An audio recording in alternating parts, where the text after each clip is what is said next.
सावन में जरूर खाएं ये 5 सब्जियां, बनती है सेहत के लिए वरदान। नमस्कार साथियों, जय श्री शंकर, राधे राधे, हर हर महादेव। महीना शुरू हो गया है, वो महीना जिसे भगवान शिव को समर्पित माना गया है। इस दौरान भक्तजन पूजा पाठ, व्रत और उपवास में लगे रहते हैं, लेकिन साथ ही एक और चीज बहुत अहम है और वो है सेहत का ध्यान रखना। क्योंकि सावन सिर्फ धार्मिक आस्था का ही नहीं बल्कि मानसून का भी महीना है, जिसमें अक्सर पेट से जुड़ी बीमारियां, इन्फेक्शन और पाचन की समस्या देखने को मिलती है। ऐसे में जरूरी है कि आप अपने खान पान पर विशेष ध्यान दें। सावन में कुछ चीजों से दूरी बनानी चाहिए, ये तो आपने सुना ही होगा, लेकिन कुछ ऐसी सब्जियां भी हैं जिन्हें इस मौसम में जरूर खाना चाहिए, क्योंकि ये शरीर को नमी भी देती हैं, रोगों से भी बचाती हैं और मन को भी शांत रखती हैं। तो आइए जानते हैं वो 5 खास सब्जियां जिन्हें सावन में जरूर खाना चाहिए। वीडियो अंत तक जरूर देखें, क्योंकि ये जानकारी आपके लिए बहुत काम की है और शायद किसी बड़ी बीमारी से आपको बचा सकती है। नंबर 1, अरबी। सावन के मौसम में शरीर को अंदर से मजबूत करने के लिए अरबी एक बेहतरीन विकल्प मानी जाती है। इसमें मौजूद हल्की चिकनाहट शरीर की हड्डियों में लचीलापन बनाए रखने में मदद करती है। साथ ही स्किन को भी भीतर से पोषण देती है, जिससे त्वचा साफ और मुलायम बनी रहती है। नंबर 2, लौकी, तोरई और टमाटर। आयुर्वेद के अनुसार इस मौसम में ऐसी सब्जियों का सेवन करना चाहिए जो हल्की हो और जल्दी पच जाएं। लौकी, तुरई और टमाटर इस श्रेणी में आते हैं। ये न सिर्फ पेट को ठंडक पहुंचाते हैं बल्कि शरीर को डिटॉक्स करने में मदद करते हैं, इसीलिए इन्हें अपने डेली खाने में जरूर शामिल करें। तीसरा नंबर, भिंडी। भिंडी को इस मौसम की सुपर सब्जी कहा जा सकता है। इसमें प्राकृतिक चिपचिपाहट होती है जो पेट के लिए काफी फायदेमंद मानी जाती है। ये न सिर्फ पाचन क्रिया को दुरुस्त करती है बल्कि मानसून में होने वाली एसिडिटी और गैस की समस्याओं को भी दूर रखने में मदद करती है। अब जान लेते हैं कि सावन के महीने में किन चीजों से दूरी बनाना जरूरी है, वरना सेहत पर पड़ सकता है बुरा असर। नंबर 1, खट्टी दही से करें परहेज। सावन के दौरान दही का सेवन आम दिनों की तरह नहीं करना चाहिए। इस मौसम में दही बहुत जल्दी खटास पकड़ लेती है, जिससे उसमें हानिकारक बैक्टीरिया बनने लगते हैं। अगर आप दही खाना ही चाहते हैं तो वो एकदम ताजा होना चाहिए। बासी या रात की रखी हुई दही से पूरी तरह बचें। नंबर 2, डेयरी प्रोडक्ट की मात्रा घटाएं। इस सीजन में दूध, पनीर और चीज जैसी हैवी चीजें पचाने में दिक्कत दे सकती हैं। शरीर का मेटाबॉलिज्म बारिश में थोड़ा धीमा हो जाता है। ऐसे में जरूरी है कि हाई प्रोटीन डेयरी प्रोडक्ट्स का सेवन सीमित करें, ताकि पाचन तंत्र पर ज्यादा बोझ ना पड़े। नंबर 3, बैंगन से रखें दूरी। सावन और बारिश के मौसम में सब्जियों की तासीर और उनकी क्वालिटी दोनों बदल जाती है, और बैंगन इसमें सबसे ज्यादा प्रभावित होने वाली सब्जियों में से एक है। इस मौसम में बैंगन के अंदर बहुत बार सूक्ष्म कीड़े पैदा हो जाते हैं, जो ऊपर से बिल्कुल भी दिखाई नहीं देते। जब आप सब्जी काटते हैं तभी पता चलता है कि अंदर से बैंगन सड़ चुका है या उसमें छोटे कीड़े लग चुके हैं। कई बार लोग इन कीड़ों को अनजाने में पका भी लेते हैं और खा भी लेते हैं, और यही बन जाता है फूड पॉइजनिंग, पेट दर्द, उल्टी या दस्त जैसी समस्याओं की बड़ी वजह। आयुर्वेद भी कहता है कि इस मौसम में बैंगन की तासीर शरीर के लिए भारी हो जाती है और इसका पाचन कठिन हो जाता है। इसे सावन के पूरे महीने बैंगन से जितना हो सके दूरी ही बनाएं। किचन में ढूंढते वक्त चाहे वो ताजा दिखे, फिर भी बेहतर होगा कि आप इसे फिलहाल अपनी थाली में न लाएं। नंबर 4, हरी पत्तेदार सब्जियों से रहें सतर्क। पालक, मेथी, सरसों, धनिया और पत्ता गोभी जैसी हरी पत्तेदार सब्जियां आमतौर पर सेहत के लिए बहुत फायदेमंद मानी जाती हैं, लेकिन सावन और बारिश के दिनों में यही सब्जियां आपकी सेहत के लिए खतरा बन सकती हैं। इस मौसम में हवा में नमी और मिट्टी में कीड़े मकोड़ों की सक्रियता बहुत बढ़ जाती है। इन पत्तियों पर अक्सर सूक्ष्म कीड़े, फंगस और मिट्टी के अवशेष चिपके होते हैं, जो धोने के बाद भी कई बार पूरी तरह साफ नहीं हो पाते। और जब इन्हें पकाया जाता है तो यही चीजें पेट दर्द, दस्त, फूड इन्फेक्शन या गैस जैसी बीमारियों को जन्म देती हैं। इसलिए आयुर्वेद और हेल्थ एक्सपर्ट दोनों यही सलाह देते हैं कि सावन के महीने में पत्तेदार सब्जियों का सेवन या तो पूरी तरह टालें या फिर उन्हें बेहद सावधानी से धोकर और अच्छी तरह पकाकर ही खाएं।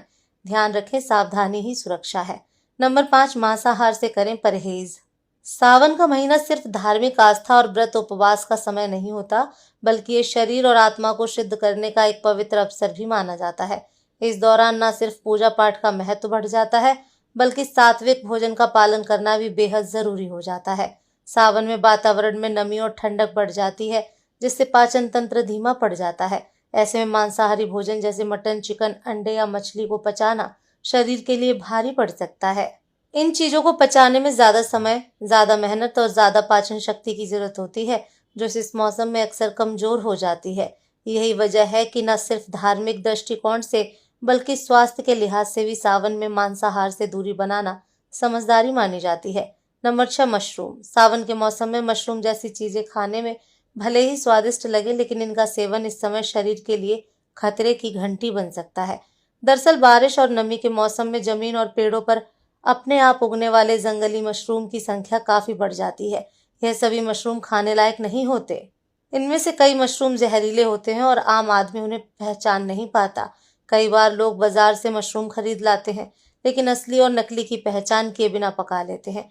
और अगर गलती से जहरीला मशरूम खा लिया तो ये सीधा असर डालता है आपके लीवर, किडनी और डाइजेस्टिव सिस्टम पर। इसके अलावा सावन में वातावरण में मौजूद अतिरिक्त नमी और बैक्टीरिया के कारण यहाँ तक कि ब्रांडेड मशरूम भी जल्दी खराब या संक्रमित हो सकते हैं, जिससे पेट दर्द, उल्टी, दस्त और यहाँ तक कि फूड पॉइजनिंग जैसी गंभीर समस्या हो सकती है।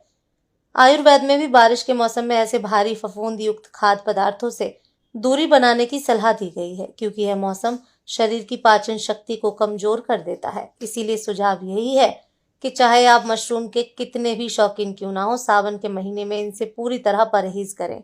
नंबर 7, खीरा और ककड़ी। सावन के मौसम में अगर आप हेल्थ कॉन्शियस है तो खीरा और ककड़ी आपको बहुत हेल्दी ऑप्शन लग सकते हैं।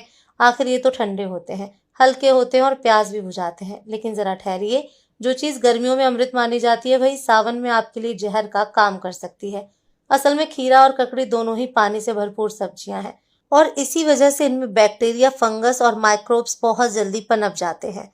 सावन के दौरान वातावरण में मौजूद अत्यधिक नमी और तापमान में उतार चढ़ाव का असर इन पर बहुत तेजी से होता है।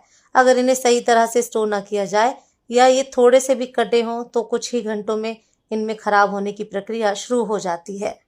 और अगर ऐसे खीरे ककड़ी आप सलाद में कच्चे खा लेते हैं तो इसका सीधा असर पड़ता है आपके पाचन तंत्र पर। इसके अलावा खीरे की तासीर भी बहुत ठंडी मानी जाती है और सावन के दौरान जब शरीर की अग्नि यानी पाचन शक्ति कमजोर हो जाती है तो यह ठंडी तासीर और भी ज्यादा नुकसानदेह बन सकती है। आयुर्वेद भी कहता है कि सावन और बारिश के मौसम में कच्ची, ठंडी और पानीदार चीजों से परहेज करना चाहिए ताकि शरीर का संतुलन बना रहे। इसीलिए सलाह यही है, अगर आप खीरा या ककड़ी खाना ही चाहते हैं तो उसे बिल्कुल ताजा लें, अच्छे से धोकर, छीलकर और थोड़ा नमक लगाकर ही खाएं और बेहतर हो कि इस मौसम में कुछ दिनों के लिए इसे टाल ही दें। नंबर 8, सात्विकता को अपनाएं। इस पवित्र महीने में सात्विक भोजन करने की परंपरा है। लहसुन, प्याज, मूली, कड़ी और काली मिर्च जैसे तीखे और गर्म प्राकृतिक वाले पदार्थ इस मौसम में शरीर में असंतुलन ला सकते हैं। इसीलिए इन्हें भोजन से दूर रखना चाहिए और हल्के, सात्विक और ताजे भोजन को प्राथमिकता देनी चाहिए। नंबर 9, अंकुरित चीजों से थोड़ा ब्रेक लें। सावन या बारिश के मौसम में हवा में नमी बहुत ज्यादा बढ़ जाती है, ऊपर से सूरज की रोशनी भी कम मिलती है। ऐसे में जो चीजें जल्दी खराब नहीं होती थी वो अब कुछ ही घंटों में सड़ने या संक्रमित होने लगती हैं। इन्हीं में से एक है अंकुरित अनाज और बीज, जैसे कि अंकुरित चना, मूंग, मोठ या मेथी। बाहर से देखने पर ये भले ही एकदम फ्रेश लगते हो, लेकिन अंदर ही अंदर इन पर बैक्टीरिया और फंगस पनपना शुरू हो जाता है और ये वही बैक्टीरिया होते हैं जो सीधे आपके पेट पर वार करते हैं, जिससे गैस, अपच, उल्टी या फूड पॉइजनिंग जैसी दिक्कतें हो सकती हैं। अंकुरित चीजें सामान्य दिनों में बहुत फायदेमंद होती हैं, लेकिन मानसून के मौसम में इनका सेवन सोच समझ कर करें। अगर खा भी रहे हैं तो बहुत ताजे बनाए हों और अच्छी तरह उबाल कर खाएं। बेहतर यही होगा कि सावन में कुछ समय तक इनसे दूरी बनाई जाए ताकि आपका पाचन तंत्र संतुलित बना रहे। तो दोस्तों, अगर आपको ये जानकारी थोड़ी भी उपयोगी लगी तो वीडियो को एक लाइक जरूर दीजिए।